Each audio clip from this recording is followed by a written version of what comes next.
چھت بناتی ہے، چھت حفاظت کا ذریعہ ہوتی ہے۔ وَأَنزَلَ مِنَ السَّمَاءِ مَاءً، اور اس نے اتارا آسمان سے پانی۔ پھر رہائش کا انتظام ہو گیا، اور اب کھانے پینے کا۔ پانی بھی اللہ کی طرف سے آئی ہوئی نعمت ہے۔ وَأَنزَلَ مِنَ السَّمَاءِ مَاءً، یہ اللہ نے اتارا، اور ہر انسان کی پیدائش کی بیس اور زندگی، پانی کے بغیر کوئی بھی جاندار زندہ نہیں رہ سکتا، یہاں تک کہ پودے بھی۔ پودوں کو پانی نہ دی تو کیا ہوتا ہے؟ جل جاتے ہیں۔ الذي جعل لكم الارض فراشا والسماء بناء وانزل من السماء ماء فاخرج به من الثمرات، پانی کو پینے کے لیے بھی استعمال کرتے ہیں، چیزوں کو دھونے کے لیے، صاف کرنے کے لیے بھی استعمال کرتے ہیں، اور پھر پانی ہی کے ذریعے اللہ تعالیٰ نے کیا کیا؟ فاخرج به من الثمرات رزقا لكم، زمین کے اوپر بے جان مردہ زمین کے اوپر جب وہ پانی پڑا تو کیا ہوا؟ اس زمین میں بھی جان آ گئی، اور اللہ تعالیٰ نے اس ایک پانی سے جو بے رنگ ہے، بے بو ہے، اس پانی سے اللہ تعالیٰ نے کتنے رنگوں کی، کتنے سائز کی، کتنے ذائقوں کی پھل سبزیاں بنا دی۔ کتنی ہی ایسی چیزیں ہیں کہ ہم جتنا بھی ان کو کر لیں کہ نہیں یہ سیم نہیں ہے، سیم، چھوٹی سے چھوٹی، بڑی سے بڑی، ہر چیز میں، چاہے آپ سبزیوں میں دیکھ لیں، چاہے آپ فروٹس میں دیکھ لیں یا ڈرائی فروٹ، ہر چیز کا ڈیزائن، ٹیسٹ الگ ہے، اور جو بیس ہے جس چیز سے اللہ تعالیٰ نے اس کو پیدا کیا، مٹی، وہ بھی سیم ہی ہے ایک جیسی، اور جو پانی ہے وہ بھی ایک جیسا، ایک جیسا پانی ملا، ایک جیسی اس کو مٹی ملی، لیکن جو پیداوار ہے وہ کتنی ڈیفرنٹ ہے، کلرفل ہے۔ تو یہ ہے اللہ فَلَا تَجْعَلُوا، تو جس رب نے تمہارے لیے اتنا کچھ کیا، تمہیں انسان بنایا، تمہارے لیے چھت اور تمہارے لیے فرش کا انتظام کیا، اور تمہارے کھانے پینے کا انتظام کیا، اتنی ڈھیر ساری نعمتیں دی، تو اللہ کا حق ہے فَلَا تَجْعَلُوا لِلَّهِ أَنْدَادًا، صرف ایک ڈیمانڈ کی اللہ تعالیٰ نے، کیا نہ کرو، اللہ کے ساتھ کسی کو شریک نہ ٹھہراؤ، یہ نہ کہو کہ ساری چیزیں اللہ کی طرح کوئی اور بھی کر سکتا ہے، کوئی نہیں کر سکتا۔ آج تک بھی، پہلے ہم نے بات کی نا کہ کتنا ٹیکنالوجی کا دور ہے، لیکن آج تک کوئی ایسی چھت بنا سکا وہ کہ میں تو بغیر پلر کے، بغیر دیواروں کے آپ کو کھڑا کر کے دکھا دوں، کسی نے بھی نہیں کیا۔ تو اللہ جیسا جب کوئی ہے ہی نہیں، تو پھر کیوں اللہ کے ساتھ شریک ٹھہرایا جاتا ہے؟ فَلَا تَجْعَلُوا لِلَّهِ أَنْدَادًا وَأَنْتُمْ تَعْلَمُونَ، اللہ تعالیٰ کہہ رہے ہیں آپ کو پتہ بھی ہے، آپ جانتے بھی ہو کہ میرے جیسا کوئی نہیں، لَيْسَ كَمِثْلِهِ شَيْءٌ، پھر کیوں اللہ کے ساتھ شریک ٹھہراتے ہو؟ وَإِن كُنتُمْ فِي رَيْبٍ مِّمَّا نَزَّلْنَا، اس دور کے لوگوں کو بھی شک تھا قرآن کے بارے میں، کبھی وہ آپ صلی اللہ علیہ وسلم کو نعوذ باللہ کہتے کہ انہوں نے خود ہی گھڑ لیا ہے قرآن کو، کبھی کہتے کوئی جن آتا ہے ان پر، وہ ان کو پڑھا کے چلا جاتا ہے، یا کبھی کسی شخص کا نام لیتے کہ فلاں اجمی یا فلاں یہودی آتا ہے، وہ ان کو قرآن سکھا کے چلا جاتا ہے۔ تو اللہ تعالیٰ نے فرمایا وَإِن كُنتُمْ فِي رَيْبٍ مِّمَّا نَزَّلْنَا عَلَىٰ عَبْدِنَا، کہ میرے بندے پر یہ جو کچھ بھی نازل ہوا، یعنی قرآن اور حدیث، اگر تم اس میں شک کرتے ہو، یعنی تم سمجھتے ہو کہ اس کی من گھڑت چیزیں ہیں، تو کیا کرو؟ فَأْتُوا بِصُورَةٍ مِّن مِّثْلِهِ، تم بھی ایسی چیزیں بنا کے لے آؤ کہ آپ صلی اللہ علیہ وسلم ایک انسان ہے، اگر وہ بنا سکتے ہیں تو تم بھی بنا سکتے ہو، پھر تم بھی ایسی ہی ایک صورت بنا کر لا کر دکھاؤ، یعنی ان کو چیلنج کیا گیا۔ تو اللہ تعالیٰ نے خود ہی آگے جواب دے دیا فَإِن لَّمْ تَفْعَلُوا وَلَن تَفْعَلُوا، پھر اگر نہ کر سکو تم ہرگز نہیں کر سکو گے، کیونکہ وہ کسی انسان کا کلام ہے ہی نہیں، قرآن پاک جو ہے وہ کسی انسان کا کلام ہے ہی نہیں۔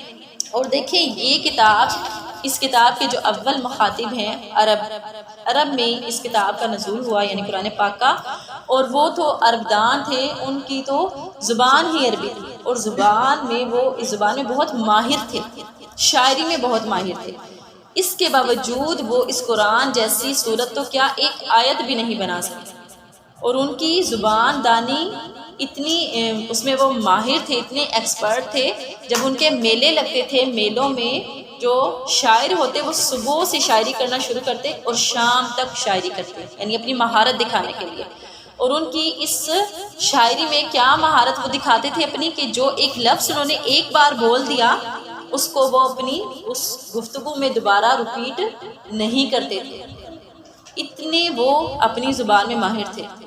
اتنی مہارت کے باوجود بھی اس قرآن جیسی وہ کوئی چیز نہ بنا سکے، ایک آیت، ایک عبارت بھی نہ لکھ سکے۔ تو اس بات سے کیا پتہ چلتا ہے کہ یہ قرآن کسی انسان کا کلام نہیں، یہ کس کا کلام ہے؟ اللہ تعالیٰ کا کلام ہے۔ تو اللہ تعالیٰ نے کیا فرمایا؟ فَإِن لَّمْ تَفْعَلُوا وَلَن تَفْعَلُوا، تم ہرگز ایسا کر ہی نہیں سکتے، ایسی کوئی چیز بنا کر لا ہی نہیں سکتے۔ اور کچھ لوگوں نے کوشش بھی کی اور ایسی چیزیں بنائیں جو بالکل ہی بے معنی تھی۔ فَاتَّقُوا نَارَ الَّتِي، اور جو کوئی ایسی کوشش کرے گا یا اس قرآن کے بارے میں، حدیث کے بارے میں شک کرے گا تو پھر وہ اپنا انجام سن لے۔ فَاتَّقُوا نَارَ الَّتِي، تو ڈرو اس آگ سے، وہ کون سی آگ ہے؟ الَّتِي وَقُودُهَا، اس کا ایندھن۔ ایندھن کیا ہوتا ہے؟ فیول کیا ہوتا ہے؟ وہ مٹیریل جس سے آگ کو جلایا جاتا ہے، مثلا لکڑیاں یا ہم تیل وغیرہ استعمال کرتے ہیں آگ کو بھڑکانے کے لیے، جلانے کے لیے۔ تو اس دوزخ میں ایندھن کون سا استعمال ہوگا؟ الناس، لوگ ہی جلیں گے لکڑیوں کی طرح۔ یہ جو ہماری باڈی ہے نا، اس میں جو ہڈیاں ہیں، بونز ہیں، وہ کس چیز کی بنی ہوئی ہیں؟ کیلشیم کی بنی ہوئی ہے۔ ہم کہتے ہیں نا کیلشیم کی کمی ہو گئی، جب کیلشیم کی کمی ہوتی ہے تو کیا ہوتے ہیں؟ دانت خراب ہونا شروع ہو جاتے ہیں، ہماری ہڈیاں کمزور ہونا شروع ہو جاتی ہیں۔ تو یہ کیلشیم ہے، اور آپ یہ کیلشیم کیا ہوتا ہے؟ یہ چونا ہوتا ہے کیلشیم۔ آپ نے کبھی گھر میں اگر کیا ہو یہ وائٹ واش چونا کیا ہو تو آپ نے دیکھا ہوگا کہ اس پاؤڈر کو جب آپ پانی میں ڈال کے مکس کر رہے ہوتے ہیں کیا ہوتا ہے؟ ابال اٹھتے ہیں، دھوئیں اٹھتے ہیں۔ تو یہ ہماری ہڈیاں کیا کریں گی؟ اس دوزخ میں یہ ہڈیاں جلیں گی اور اس کو بھڑکائیں گی۔ یہ کیلشیم جو ہے یہ فوراً، کچھ لوگ کہتے ہیں نا کہ انسانوں سے کیسے آگ بھڑکے۔ تو اللہ تعالیٰ ہر چیز پر قادر ہے۔ تو اللہ تعالیٰ نے کہا کہ وہ آگ ایسی ہے کہ اس کا ایندھن انسان ہوں گے، لکڑیاں نہیں ہوں گی، لکڑیوں کی جگہ انسانوں کو جلایا جائے گا۔ اور ان کے ساتھ کیا ہوں گے؟ والحجارۃ، اور پتھر۔ کبھی گرم پتھر کو آپ نے ٹچ کیا؟ جو پتھر ہوتے ہیں ان کو اگر گرم کیا جائے تو ان کی گرمی کافی دیر تک رہتی ہے، ان میں جلدی جلدی ٹھنڈے نہیں ہوتے۔ اور پتھروں کو اس لیے بھی انسانوں کے ساتھ جلایا جائے گا، وہ لوگ جو پتھروں کو تراش تراش کے بت بنا کر ان کی عبادت کرتے تھے۔ فرش زمین اللہ نے دی، آسمان اللہ نے دیا، پانی اللہ نے برسایا، ثمرات اور رزق سب کچھ اللہ نے دیا، اور پھر بتوں کی عبادت کرنے لگے۔ تو اللہ تعالیٰ ان بتوں کو ساتھ جلائیں گے، ان پتھروں کو ساتھ جلائیں گے تاکہ وہ انسان دیکھ لیں اس کی تو میں عبادت کرتا تھا، اس کو تو میں نے خدا بنایا ہوتا، یہ تو میرے ساتھ ہی پڑا ہوا ہے، یہ تو میرے ساتھ ہی چل رہا ہے۔ لیکن اس وقت اس سوچ کا کوئی فائدہ نہیں ہوگا، اس فریاد کا کوئی فائدہ نہیں ہوگا۔ اعدت للکافرین، یقین لوگوں کے لیے ہے، یہ تیار کی گئی ہے کافروں کے لیے۔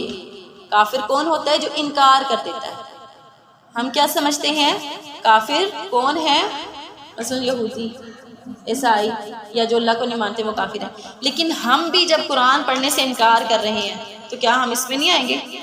ہم بھی جب قرآن کے کسی حکم کو سن بھی لیتے ہیں اور مانتے نہیں یا اس پر عمل نہیں کرتے، ہم اس وقت کیا کر رہے ہوتے ہیں؟ انکار کر رہے ہوتے ہیں۔ تو پھر ہم کیا ہیں؟ تو ایسے لوگوں کے لیے اللہ تعالیٰ نے یہ دوزخ تیار کی ہے، اعدت للکافرین۔ اگر ہم اللہ تعالیٰ نے کیا اقیموا الصلاۃ، نماز قائم کرو، ہم نماز نہیں پڑھتے، ہم نے کس کی بات کو رد کیا؟ کس کی بات نہیں مانی؟ اللہ کی نہیں مانی۔ تو یہ کیا کیا؟ ہم نے انکار کیا ہے۔ اللہ تعالیٰ کیا کہہ رہے ہیں؟ اعدت للکافرین۔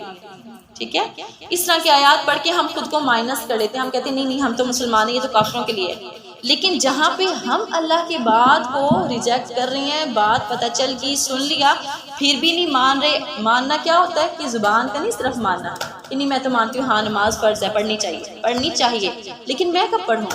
اگر آپ نہیں پڑھ رہے، آپ عملی طور پہ انکار کریں تو دوزخ میں صرف کافر نہیں جائیں گے، ہر گناہ گار جائے گا، چاہے وہ مسلمان بھی ہو۔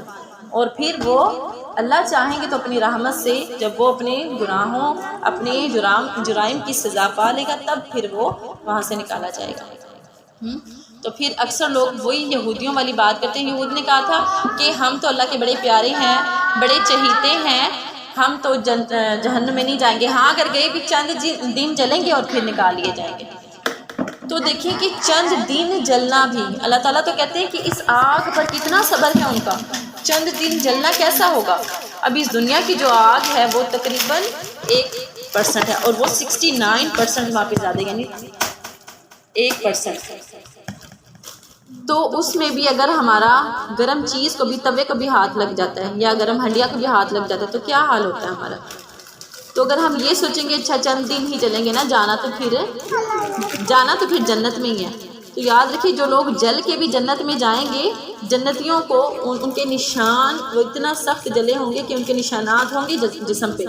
باقی جو جنتی ہوں گے جو ڈائریکٹ جنت میں جائیں گے، ان کو پتہ چل رہا ہوگا یہ جہنم سے ہو کر جنت میں آئے ہیں۔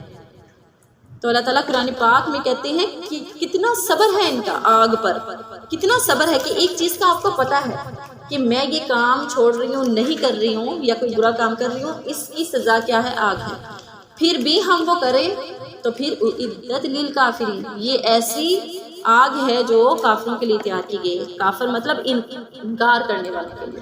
تو ہم دیکھیں کہ ہماری نمازیں کیسی ہیں، کتنی ہم نماز پڑھتے ہیں اور پڑھتی کیسی ہیں، یعنی جلدی میں پڑھ لی یا مسنون نہ پڑھی۔ اور ان سے سوال، دوزخیوں سے یہ بھی سوال کیا جائے گا۔ قرآن پاک کی ایک آیت ہے کہ تمہیں دوزخ میں تم کیوں آئے؟ وہ جواب دیں گے کہ ہم نماز نہیں پڑھتے۔ تو ساری بات کا نچوڑ یہ کہ کسی بھی نیک عمل کا جو اللہ تعالیٰ نے حکم دیا ہے قرآن پاک میں یا حدیث سے ہمیں پتہ چلتا ہے، اس کا انکار کرنا کیا ہے؟ کفر ہی ہے۔ اور اسی طرح کوئی برا کام کرنا جس سے منع کیا گیا ہے وہ بھی کیا ہے؟ انکار ہی ہے۔ جیسے بچہ کہتے نہیں میں نے نہیں کرنا، ماں کہتی ہے باہر نہیں جانا، کہ نہیں میں تو جاؤں گا، یہ بھی کیا ہے کہ آپ اگلے کی بات کو رد کر رہے ہیں۔ تو دیکھ لیجیے